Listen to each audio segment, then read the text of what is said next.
नमस्कार, मैं निधि मेहरा, ग्राम प्रधान जस्सा गांजा।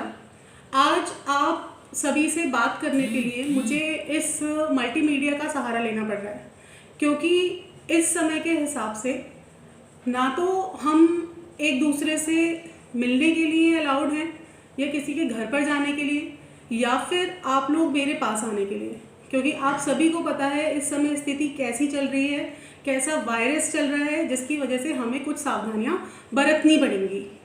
मैं विजिट करती हूँ गांव में, मैं देखती हूँ कि हमारे गांव के लोग, छोटे छोटे बच्चे खेलने के लिए निकल जाते हैं, या हमारे गांव के बुजुर्ग कुछ वॉक करने के लिए निकल जाते हैं, या किसी ज़रूरी काम से निकल जाते हैं। मैं समझ सकती हूँ, वो ज़रूरत है आपकी, आपका निकलना ज़रूरी है, लेकिन आप लोग भी कृपया करके समझिए कि आप सब हमारे लिए कितने इम्पोर्टेंट हैं। हमारे गांव एक गांव नहीं है, ये हमारे लिए हमारा घर है, और अगर हम लोग सही नहीं हैं, अगर हम लोग नहीं हैं तो देश भी नहीं है, ये देश हम ही से है।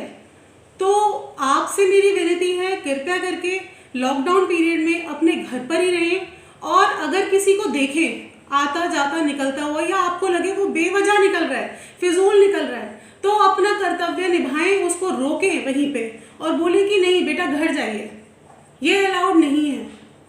तो जब तक एक एक व्यक्ति इस चीज़ के लिए जागरूक नहीं होगा, तब तक हम लोग इस समस्या से नहीं निकल पाएंगे।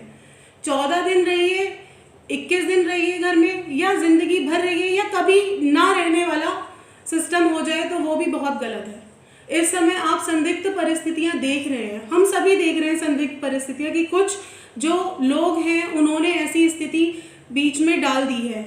उसके लिए हमें सबको जागरूक होना बहुत इम्पॉर्टेंट है, हमें सब पर नज़र रखनी ज़रूरी है।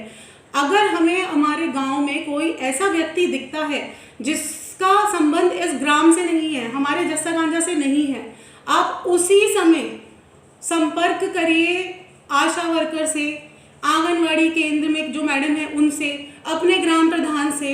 ग्राम प्रधान से करने में अगर आप नहीं कंफर्टेबल हैं, अगर आपको नहीं लग रहा, तो आप वार्ड मेंबर को ही बताइए, लेकिन किसी ना किसी ऐसे व्यक्ति को, ऐसे संदिग्ध व्यक्ति के बारे में ज़रूर बताइए जो हमारे गांव से ताल्लुक़ नहीं रखता है। हमें सभी को अपनी आंखें खोलकर ही देखना पड़ेगा, चेक करना पड़ेगा बार बार, तभी जाके हम कोरोना मुक्त हो पाएंगे। और जहाँ तक बात है प्रशासन की, प्रशासन हम ही लोगों के लिए है। अगर हम नहीं है तो प्रशासन का कोई फ़ायदा नहीं है, कोई यूज़ नहीं है, कोई ज़रूरत नहीं है प्रशासन की। तो आप लोग प्रशासन से मत डरिए कि हमें पुलिस डांटेगी, या वो आ जाएगा तो वो हो जाएगा, या हम किसी को छुपा लें। नहीं, आप ये चीज़ मत सोचिए, प्रशासन आपके साथ है। जितने पुलिसकर्मी हैं, जितने डॉक्टर्स हैं, हर कोई आप ही के लिए है, हमारे लिए है। और अगर हम नहीं है तो ये देश भी नहीं है। आप लोगों को अपनी महत्वता समझनी पड़ेगी। आप लोग फिजूल नहीं हैं, आप सभी हमारे लिए बहुत बहुत बहुत महत्वपूर्ण हैं, और हर किसी को अपनी आँख, नाक, कान हमेशा खुली रखनी है। संदिग्ध व्यक्ति अगर कोई दिखे तो तुरंत इन्फॉर्मेशन आगे देनी है, तुरंत सूचना देनी है। उसकी तुरंत सूचना मिलते ही ठोस कदम उठाए जाएंगे, जिससे कि अगर कोई ऐसी गलत स्थिति हमारे ग्राम में आ रही है तो हम उससे बच सकें। जैसे कि हम जानते हैं हमारे ग्राम में अधिकतर क्या है, फार्मर्स हैं, आप लोगों के फार्म्स हैं, खेत हैं, और आपके बगीचे हैं। आपके बगीचे में जो भी लोग आ रहे हैं, आप ये कंफर्म करिए कि वो लोग हमारे रामनगर के ही हों, और अगर रामनगर के नहीं हैं, बाहर से हैं, तो उनके पास उनका वेरिफिकेशन होना चाहिए। इस समय लॉकडाउन की स्थिति में कोई पड़ोस के शहर से भी नहीं आ सकता है, तो ये लोग रामपुर से या कहीं और से कैसे हमारे गांव में घुस रहे हैं, आप इस साजिश को समझिए। मेरा सभी अपने ग्राम वासियों से निवेदन यही है कि आप लोग, हम लोग सिर्फ एक गांव नहीं, हम एक परिवार हैं। और आप सोचिए, जब परिवार का हर एक व्यक्ति अगर अपनी ड्यूटी समझेगा तो हम किसी भी परिस्थिति से लड़ सकते हैं। और इस समय हमें अलग होने की ज़रूरत नहीं है।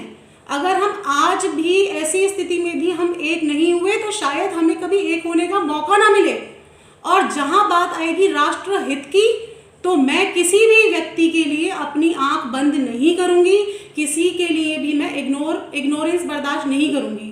और यही हर एक से मेरी उम्मीद है कि, क्योंकि ये बात है हमारे राष्ट्र की, ये बात है हमारे भारत की, और जहाँ बात भारत पर आती है वहाँ कहीं आंख बंद करने की ज़रूरत नहीं है। धन्यवाद।